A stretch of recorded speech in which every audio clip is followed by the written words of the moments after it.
My name is Protase Echessah. I work within the Division of Policy and State Capability within the Regional Food Trade and Resilience Program. I come from Kenya, and my favorite food, of course, is ugali and nyama choma. One of the expectations is that we should be able to get commitments from countries, both public and the private sector, to support the development of agri-data systems with a focus on the regional food balance sheet work.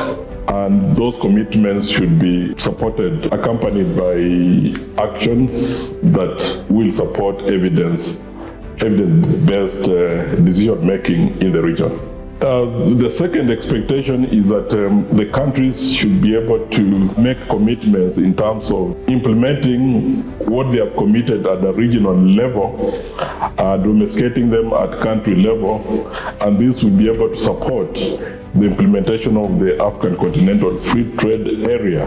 I would also expect commitments from governments, from institutions, from individuals, in terms of moving forward the agenda for meeting the Sustainable Development Goals 2030, because that's really the key if we want to have a dent on the poverty and improve the food security situation in the continent. We are implementing a regional food trade and resilience program in East, South, and West Africa, and the program is focused on improving regional trade. But then trade is also important in terms of translating the productivity gains by smallholder farmers into incomes that we need in terms of denting poverty. Regional food trade is also an important pathway in terms of recovery. You recall that this region and the continent and the world over, we have experienced recently the COVID-19 pandemic, which interfered with the movement of commodities.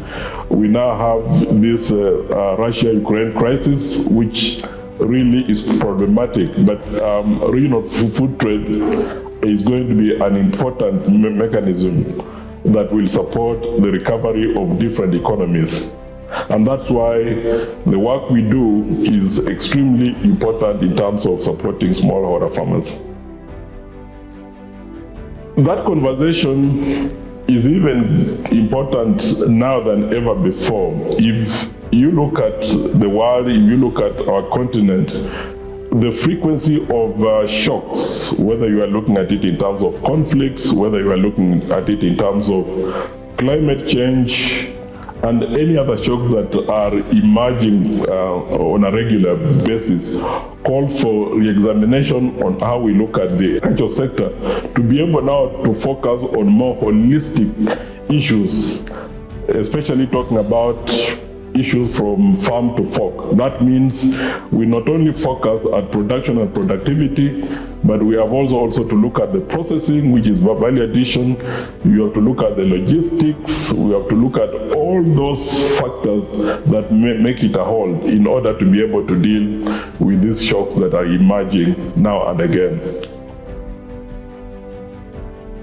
The year 2050 is difficult, but I think the way it will look, it depends on what we do right now.